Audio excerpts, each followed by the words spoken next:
സാത്താന്റെ അനുയായികളായിരിക്കും ഈ പീഡ ആദ്യം അനുഭവിക്കാൻ പോകുന്നത്.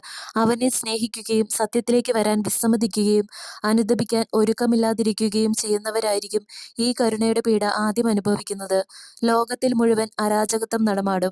അനേകർ സംഭ്രമിക്കുകയും മറ്റുള്ളവരെ ശപിക്കുകയും ചെയ്യും. നരകത്തിൽ നിന്നുള്ള വെറുപ്പും പാപവും ലോകത്തെ മൂടുന്നതനുസരിച്ച് വിനാശവും ആശയക്കുഴപ്പവും വർദ്ധമാനമാകും. എന്റെ കരുണയുടെ പ്രവൃത്തിക്ക് ഒരു മറുമരുന്ന് കണ്ടുപിടിക്കാൻ മനുഷ്യന് കഴിയില്ല. ഞാൻ അവർക്ക് ഒരവസരം കൊടുക്കും. എന്റെ മക്കൾക്ക് എന്നെ അല്ലെങ്കിൽ ലൂസിഫറിനെ തിരഞ്ഞെടുക്കാൻ വേണ്ടി ഈ അവസരം കൊടുക്കുക തന്നെ വേണം.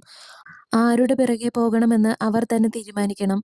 എന്റെ സഭയുടെ മേൽ പിശാച് അവന്റെ വെറുപ്പും അത്യാഗ്രഹവും ശക്തിയും വിനാശവും പ്രയോഗിക്കുമ്പോൾ മനുഷ്യർ പരസ്പരം നശിപ്പിക്കുന്നത് ഇനിയും എനിക്ക് അനുവദിക്കാൻ കഴിയില്ല. കരുണയുടെ പീഡയിൽ വേദനിക്കുന്നവരെ സുഖപ്പെടുത്താൻ എന്നിലൂടെ പ്രവർത്തിക്കുന്ന എന്റെ പിതാവിന് മാത്രമേ സാധിക്കുകയുള്ളൂ. ഒരേ ഒരു പ്രതിവിധി എന്നിലൂടെ സംഭവിക്കുന്ന നിങ്ങളുടെ ഹൃദയ പരിവർത്തനമാണ്. എന്റെ നാമം വഹിക്കുന്ന എന്റെ ജനം തങ്ങളെ തന്നെ എളിമപ്പെടുത്തുകയും എന്റെ മുഖം തേടുകയും തങ്ങളുടെ ദുഷ്ടമാർഗങ്ങളിൽ നിന്ന് പിന്തിരിയുകയും ചെയ്താൽ ഞാൻ സ്വർഗത്തിൽ നിന്ന് അവരെ ശ്രവിക്കുകയും അവരുടെ പാപങ്ങൾ ക്ഷമിക്കുകയും അവരുടെ ദേശത്തെ സുഖപ്പെടുത്തുകയും ചെയ്യും.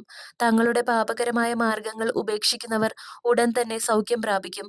അതുകൊണ്ട് നിങ്ങൾ സത്യമായും ആത്മാർത്ഥമായും നിങ്ങളുടെ എല്ലാ പാപങ്ങളെക്കുറിച്ചും അനുതപിക്കുകയും തിന്മയിൽ നിന്ന് വേർപിരിയുകയും ചെയ്യണം. എന്നെ കബളിപ്പിക്കാമെന്ന് കരുതരുത്. നിങ്ങളുടെ ആത്മാർത്ഥതയും നിങ്ങളുടെ ഹൃദയ വ്യാപാരങ്ങളും ഞാൻ അറിയുന്നു. ഭൂമിയിലുള്ള എന്റെ പരിശുദ്ധരായ പുണ്യാത്മാക്കൾ എന്റെ കൽപ്പനകൾ പാലിക്കുകയും പ്രാർത്ഥിക്കുകയും എപ്പോഴും എന്നെ തേടുകയും ചെയ്യുന്നവർ തന്നെ മാത്രമേ ഒഴിവാക്കപ്പെടുകയുള്ളൂ. സന്ദേശങ്ങൾക്കും മുന്നറിയിപ്പുകൾക്കും ചെവി കൊടുക്കുന്നവരും തങ്ങളുടെ പാപകരമായ മാർഗങ്ങളിൽ നിന്ന് പിന്തിരിയുന്നവരും ഒഴിവാക്കപ്പെടും. ആവശ്യത്തിലായിരിക്കുന്ന എന്റെ മക്കളെ സഹായിക്കുന്നവരും ദരിദ്രരെ തീറ്റുന്നവരും സുവിശേഷ ഭാഗ്യങ്ങൾ അനുസരിച്ച് ജീവിക്കുന്നവരും ഒഴിവാക്കപ്പെടും. അവർ ഈ പീഡ അനുഭവിക്കേണ്ടി വരികയില്ല. മതമോ വംശമോ വിശ്വാസമോ ഞാൻ കണക്കിലെടുക്കുന്നില്ല. ഞാൻ എന്റെ എല്ലാ മക്കളിൽ നിന്നും ആഗ്രഹിക്കുന്നത് അവരുടെ ഹൃദയമാണ്.